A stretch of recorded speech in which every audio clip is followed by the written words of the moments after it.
Carolina. Hola, buenas noches a todos.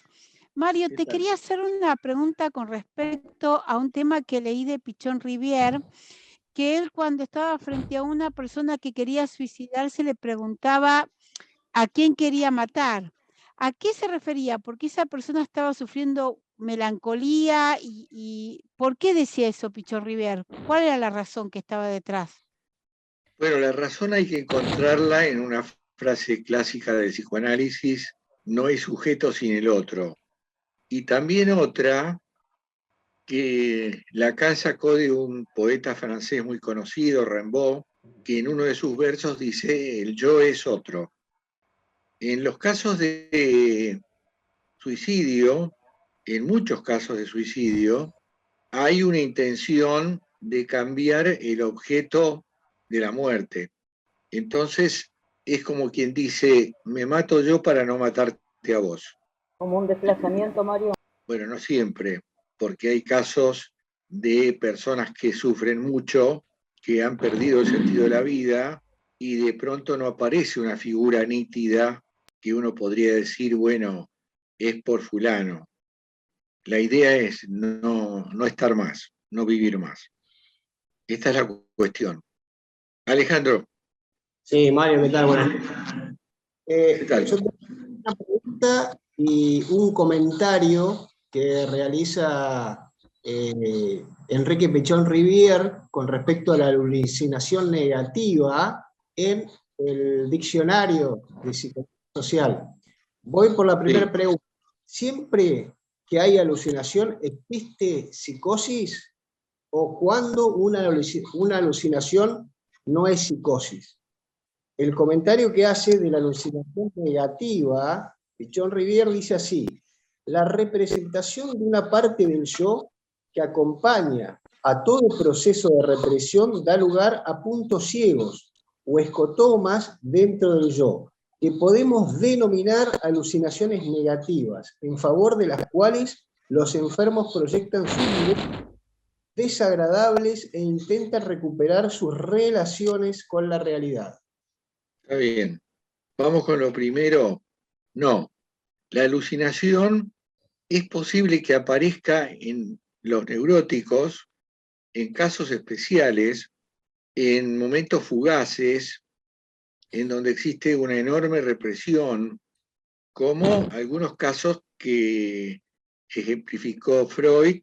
Me acuerdo de un caso en especial en donde una mujer está sentada en la cama donde está su padre enfermo y ve víboras en la pared. Esto es alucinatorio, pero no necesariamente psicótico. La alucinación psicótica tiene que venir acompañada de un delirio.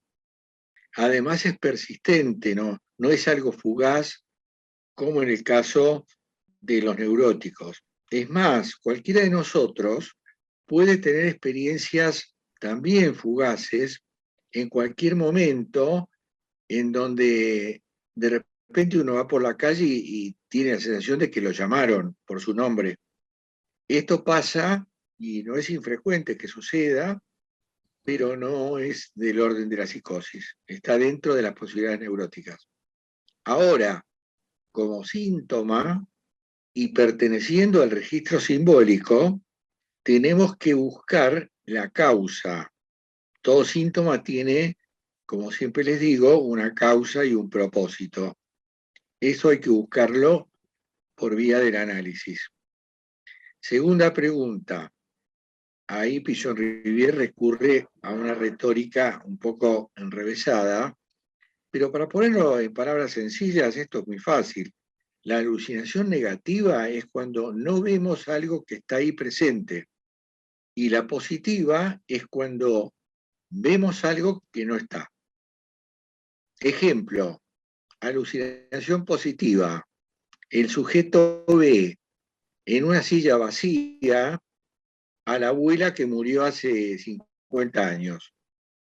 Freud lo llama percepción sin objeto. La alucinación negativa sería lo contrario, es decir, en una silla donde está sentada una persona, el sujeto no la ve. Es así de simple. Sí, Pedro. ¿Se da también cuando uno está buscando algo y lo tiene en la nariz, ahí lo tiene al frente y no lo ve? ¿Es algo similar? Esto más vale tiene que ver con un mecanismo de defensa que se llama negación. Les cuento un caso clínico. La mujer que consulta, una chica 30 años, casada con una hija, con conflictos de pareja, encuentra otro objeto de amor. Entonces se convierte en amante de otro hombre. En esa época no había internet. El matrimonio convive con su hija, su departamento. El hombre trabaja en la calle, maneja un taxi y hace otras cosas, vende productos gastronómicos en la calle. Y esta mujer se sienta al escritorio y le escribe una carta a la hermana que vive en otra provincia y le dice, estoy saliendo con fulano, así textual, directo. Vuelve el marido, lee la carta, no puede no leerla, está ahí a la vista. Entonces, por supuesto que la encara a la mujer. ¿Con quién está saliendo? Con fulano. Ah, entonces me estás metiendo los cuernos. No, no, no. Salimos, vamos a tomar un café, charlamos, por ahí nos encontramos en alguna librería, salimos. Pero salir en el lenguaje que todos conocemos es otra cosa, es tener una relación. Estoy saliendo con fulano, no es una joda, no es que salí a la calle, me lo encontré en la vereda. Y el marido compra esa versión y lo deja pasar sin ningún tipo de reproche. No le dice, sos una mentirosa, me estás jodiendo, me estás cagando, lo que fuere que podría decirle. Esto es una negación. Ahora, también tenemos efectos de negación parecidos a la alucinación negativa cuando tenemos algo a la vista y no lo vemos. Yo no sé si ustedes leyeron un cuento de Allan Poe que se llama La carta robada. En el cuento de la carta robada hay tres personajes que son el rey, la reina y un ministro que está contra la reina. El rey parece un tipo medio despistado y la reina tiene una carta muy comprometedora que nunca se sabe qué contiene. Si tiene que ver con el amor, si tiene que ver con la política. En un descuido del rey y de la reina, el ministro le cambia la carta por otra y con eso la tiene agarrada a la reina y la reina lo sabe, no lo puede denunciar porque queda en descubierto. Y después hay un cuarto personaje que es el detective.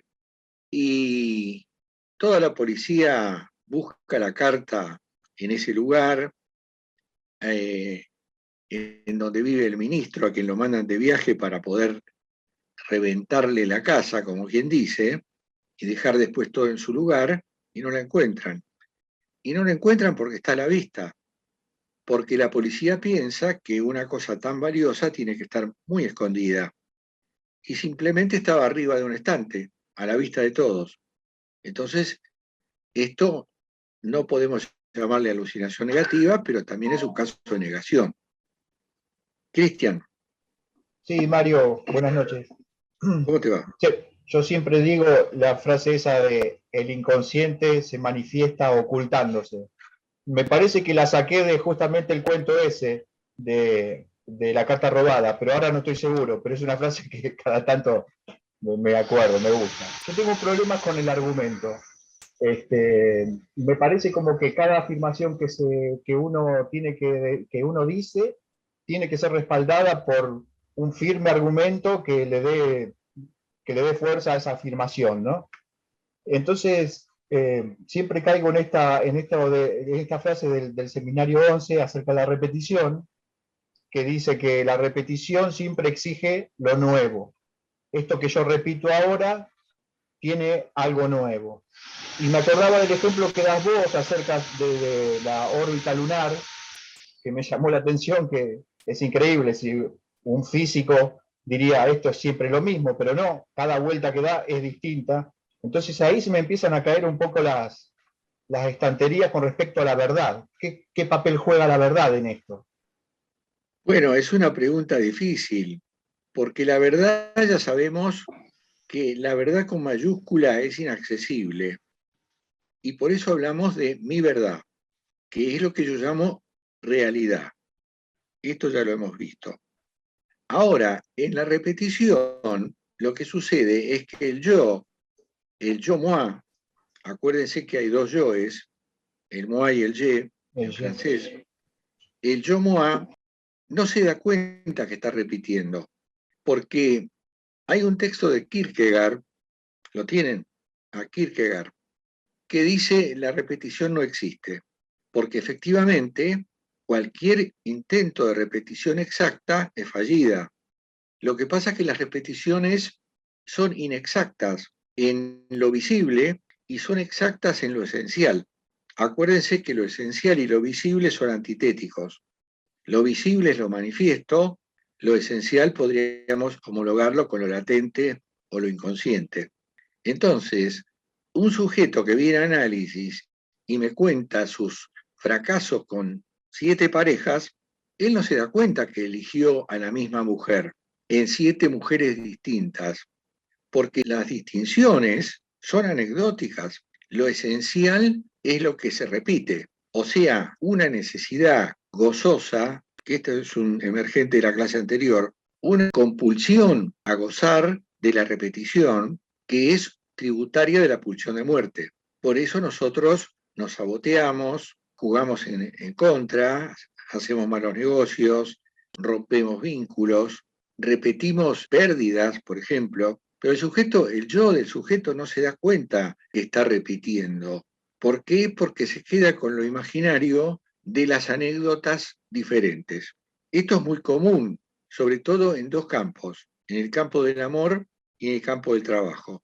O sea, el sujeto que siempre elige la misma pareja, aunque con otra cara, y el sujeto que siempre se queda con los peores trabajos, que son todos distintos, pero en el fondo son lo mismo. No nos olvidemos que la primera repetición, la repetición original, es la del incesto. Nosotros repetimos una búsqueda de la madre o del padre en distintos personajes que no son el padre, pero en el fondo del fondo del fondo es el padre o es la madre. O sea, el incesto siempre está reprimido pero activo, y por eso Lacan dice siempre estamos cometiendo el incesto, porque lo nuestro es la sustitución. Lo que pasa es que la sustitución es visible y la repetición esencial no lo es. Mario, hola. ¿Puedo hacer una acotación que tal vez Sí, vaya Claudia. como... Hola. ¿Qué tal? Bien, gracias. Creo que va apuntando a lo que hablaban de la repetición. Estuve leyendo el texto de Fantasía Inconsciente. Me gustó bastante, es una síntesis bastante clara, pero igual me quedaron algunas dudas. Con respecto a esto de las fantasías inconscientes, hay un párrafo que dice que es actual y de carácter absoluto. La escena está sucediendo aquí y ahora y en ella se satisface algún deseo. Predomina la omnipotencia y la indiferenciación entre representación y objeto de la representación. Entonces, ahí tengo 2 preguntas. Una con respecto a esto de la repetición, las fantasías, esta fantasía inconsciente como la del incesto, la vida intrauterina, lo que dice el texto es que siempre están ahí, siempre están en nosotros, manifestándose de alguna forma. ¿Cierto? Exactamente.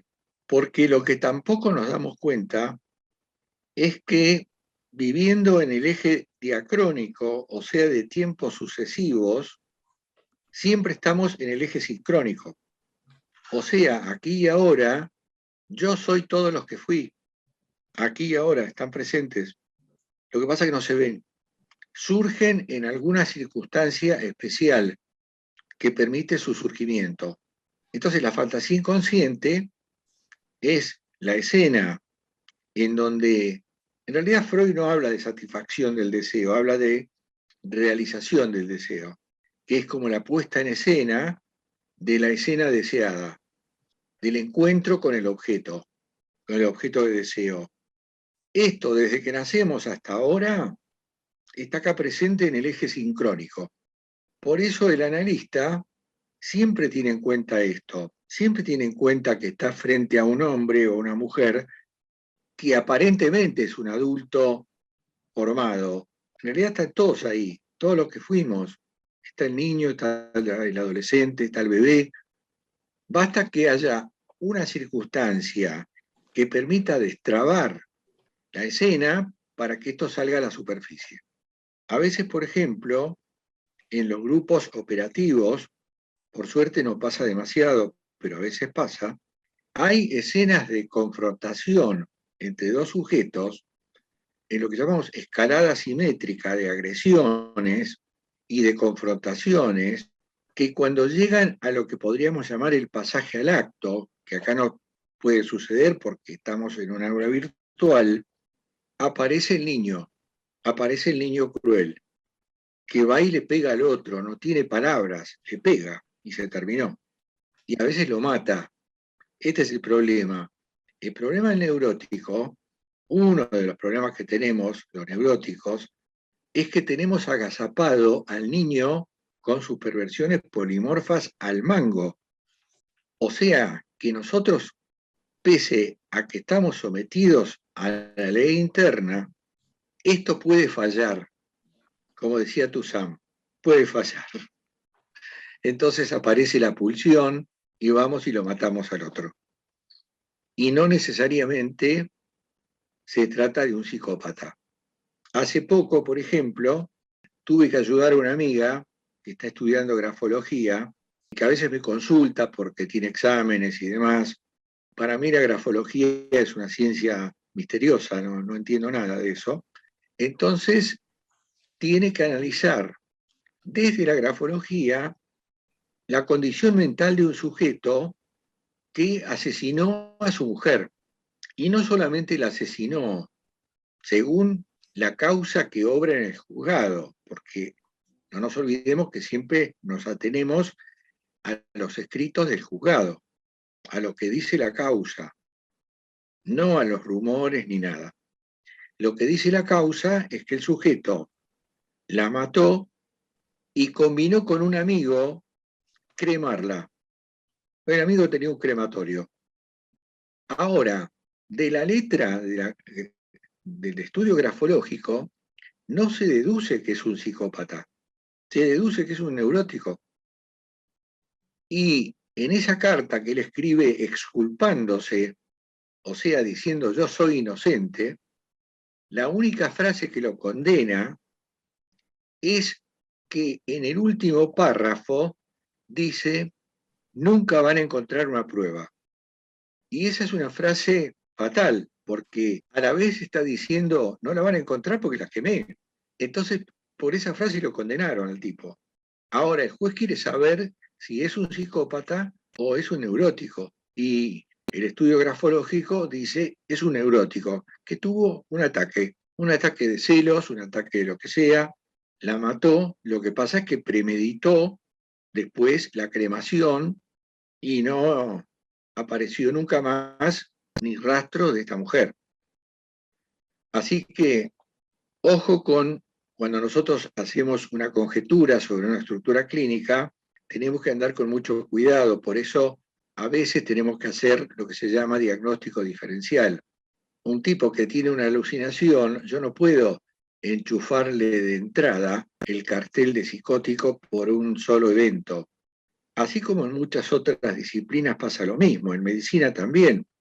No basta con un síntoma aislado para decir, este sujeto tiene tal patología. Hacen falta muchos estudios. Tere, Hola Mario, ¿cómo estás? ¿cómo estás? Preguntarte qué es el diagnóstico diferencial, si podés aclararme, por favor. El diagnóstico diferencial es una manera de nombrar la investigación que tenemos que hacer para tomar partido por una estructura clínica. A veces se presenta un sujeto en el consultorio que a primera vista es un neurótico común y corriente y a partir de las entrevistas preliminares yo puedo detectar que estoy delante de un psicótico compensado. Por ahí no hace falta un diagnóstico diferencial. Pero si yo tengo la sospecha por algunos rasgos, por algunos rastros, y dudo si estoy frente a un neurótico o un psicótico, porque la técnica a aplicar es diferente. Yo no puedo tratar a un psicótico como a un neurótico. Lo trato de una manera inversa, lo corro para el lado que dispara. Le acepto sus delirios, acompaño sus historias disparatadas, no se las desmiento. En cambio, el neurótico, siempre hay ahí un conflicto con el analista, porque el analista ataca al yo y al narcisismo del yo. Entonces, el neurótico es puesto en cuestión, el discurso neurótico es puesto en cuestión, y no podemos hacer eso con un psicótico. Entonces, tenemos que investigar todo lo que sea posible, y esto va por el lado de las entrevistas preliminares. Lacan ha confesado que ha tenido casos en donde estuvo meses con entrevistas preliminares todas las semanas para llegar a decir, ¿es psicótico o es neurótico? Y siempre, aunque lleguemos a una conclusión, esto es una conjetura. Por eso Freud dice esta frase tan inquietante, el diagnóstico viene después del tratamiento. Dimas. Igual era una duda que había surgido del operativo pasado. Creo que había salido el comentario de si había edades para la psicosis o para la esquizofrenia. Yo había dicho como que la esquizofrenia era una psicosis temprana. Me pareció haberlo escuchado alguna vez en alguna de tus clases. ¿Puede ser? Sí. La esquizofrenia es una denominación para la psicosis que aparecen en la infancia o en la primera juventud. Por eso el discurso del psicótico esquizofrénico es mucho más pobre que el de la psicosis tardía, que es la paranoia, porque en la psicosis tardía vemos una aparición del brote, por lo menos habiendo transcurrido la mitad de la vida. Entonces el discurso delirante es mucho más florido y las alucinaciones también. Por eso está esta diferenciación de términos. Paranoia para uno, esquizofrenia para el otro. Ahora, si ustedes van al Borda o al Moyano, se van a encontrar con que la mayoría de las carpetas donde está la carátula, por lo general dice esquizofrenia paranoide. ¿Esto qué significa? Que hay una duda, que la edad del sujeto no da para una esquizofrenia simple, que sería la más temprana, o una paranoia declarada, que sería la más tardía. ¿Dimas? ¿Cómo está, profe? ¿Qué tal? Profe, hoy vi a una chica con la que yo anduve hace un tiempo. Anduve un par de veces, o sea, estuve un par de veces. Y yo sabía que ella fumaba marihuana. Después no lo vi más, y hoy lo vi otra vez. Me contó que estaba haciendo rehabilitación, y le pregunté con qué tipo de rehabilitación y qué pastillas tomaba. Me dijo que tomaba quetiapina, risperidona. Y me llamó mucho la atención porque, como son antipsicóticos, me llamó mucho la atención, la risperidona sobre todo. Entonces le dije que consulte por las dudas con otro, ¿cómo se llama? Psiquiatra. Y no entiendo, o sea, ella después cuando le dije que consulte con otro psiquiatra, me dijo que el tratamiento era para la adicción, y le pregunté qué adicción, y me dijo cocaína. Y ahí quedé desconcertado, pero no entiendo qué tiene que ver la cocaína con la quetiapina y la risperidona. Y mucho. Los dos ¿Cómo son se llama? antipsicóticos. Y el ciclo de la cocaína,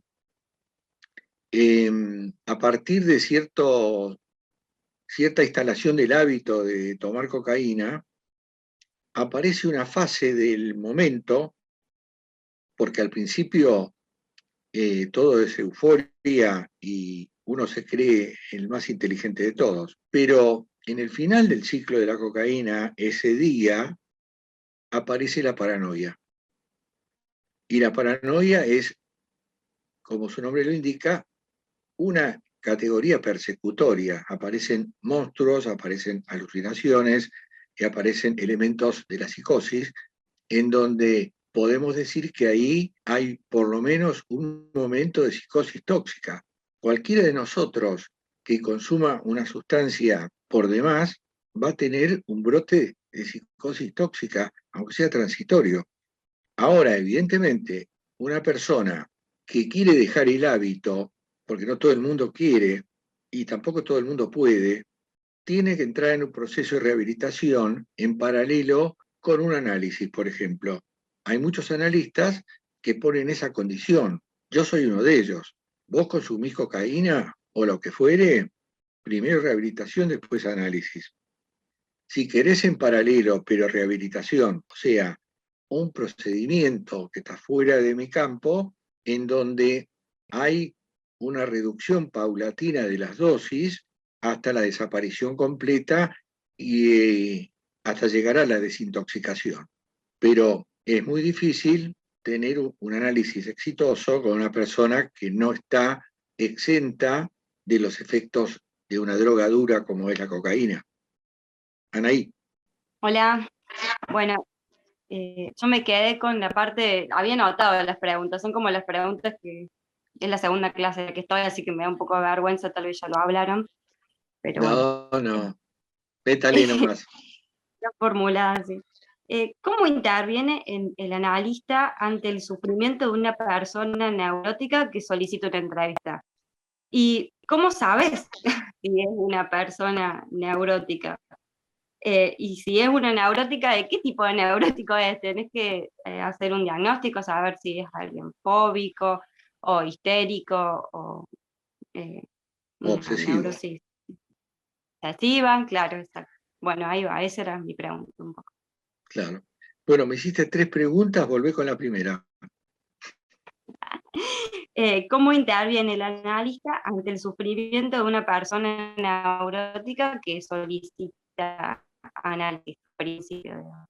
Bueno, una condición primordial del análisis es que el sujeto quiera analizarse. No creo en los análisis derivados por otras personas, sino en el análisis en donde el sujeto que sufre y tiene conciencia del sufrimiento dice, bueno, necesito ayuda. Y entonces viene y con él se puede trabajar. Muchas veces los padres mandan a sus hijos que no quieren venir a análisis y hay que hacer todo un laburo previo para instalar la transferencia positiva porque el chico no quiere. Al chico lo mandan. En cambio, el que viene de una neurosis que lo mantiene sufriente, se puede trabajar a partir de la regla fundamental que es la libre asociación. De esa libre asociación, cuanto más libre sea, más cerca voy a estar de determinar qué tipo de neurosis tiene.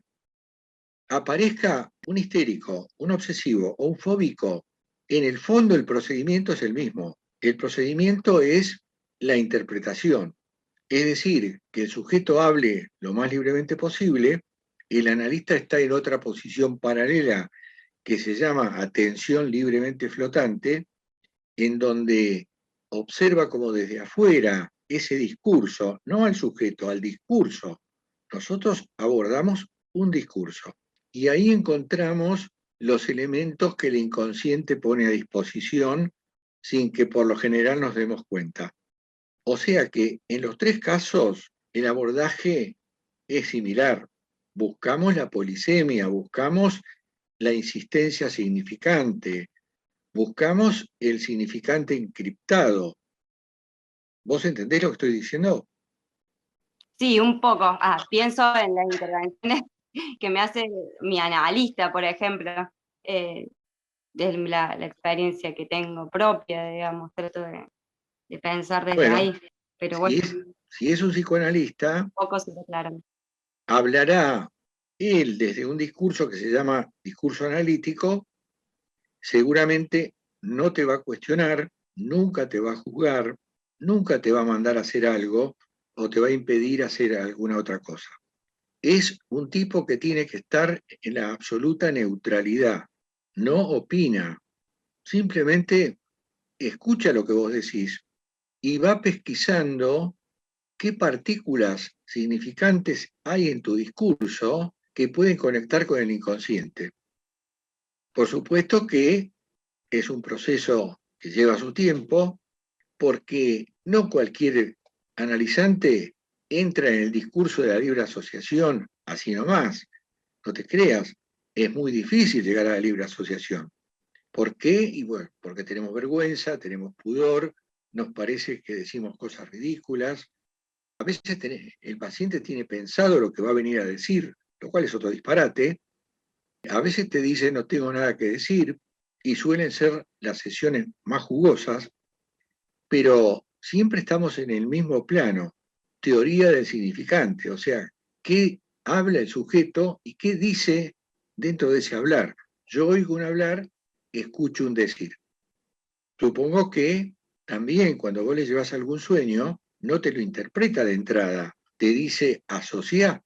Cuando vos asociás, ya tenemos dos elementos que en psicoanálisis se llaman S1 y S2 mayúscula, de cuya conjunción sale una posible interpretación del sueño. Con ese analista, porque los sueños no tienen significados universales para el sujeto ni tampoco para el analista.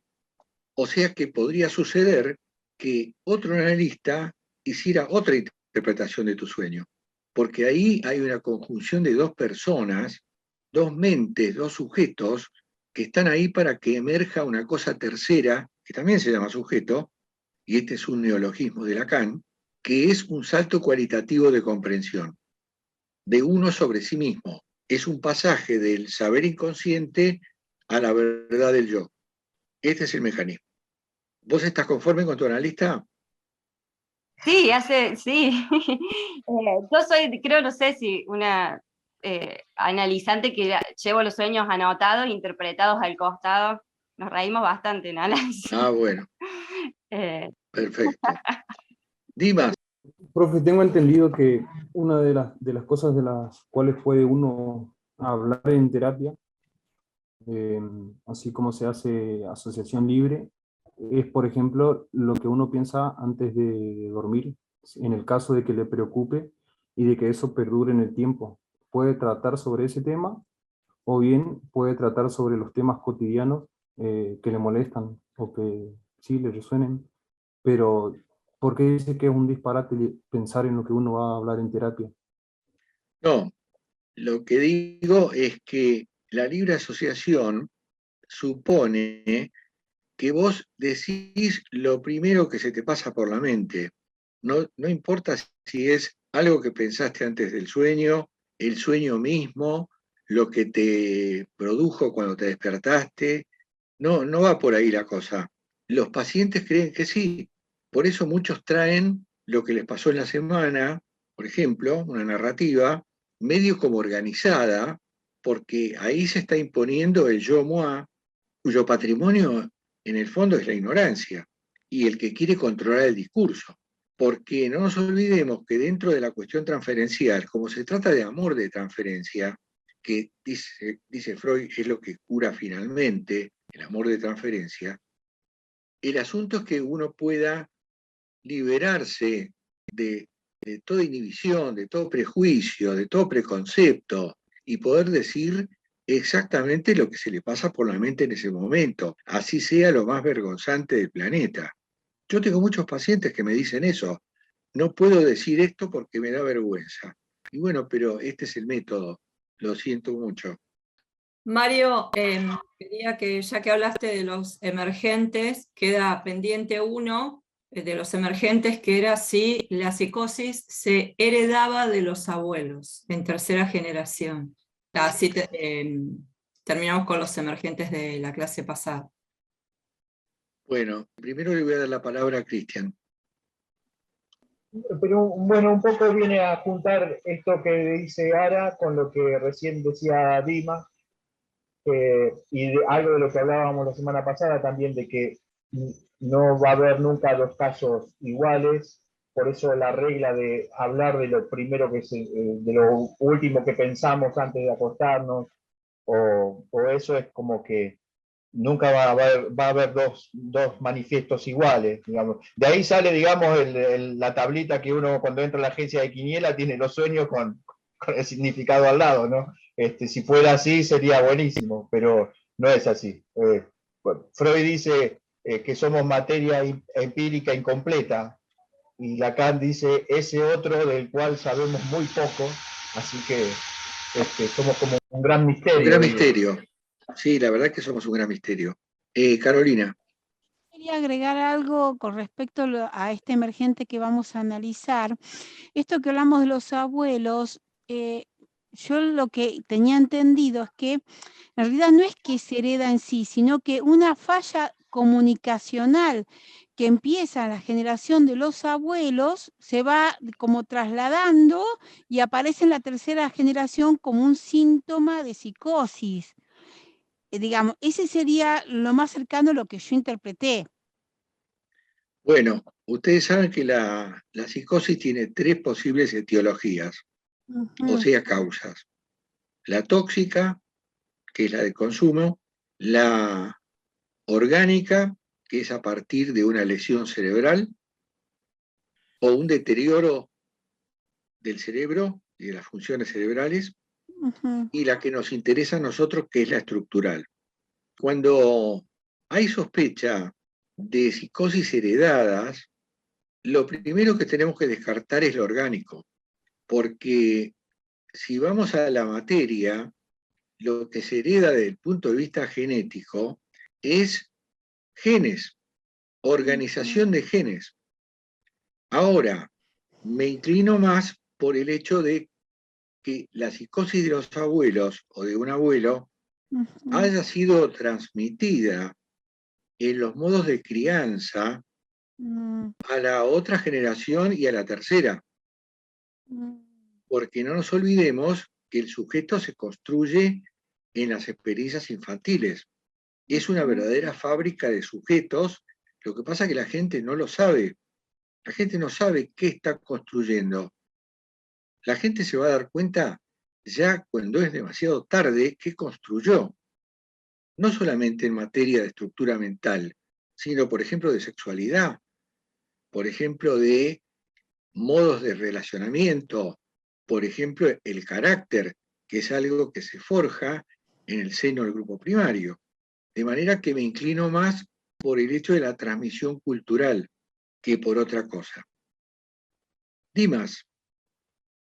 Profe, yo leí esquema abierto de las estructuras clínicas y aproximación a las estructuras clínicas también, pero no encontré, por ejemplo, en esos textos o en esas remesas, algo que hable de psicosis tóxica, orgánica o estructural.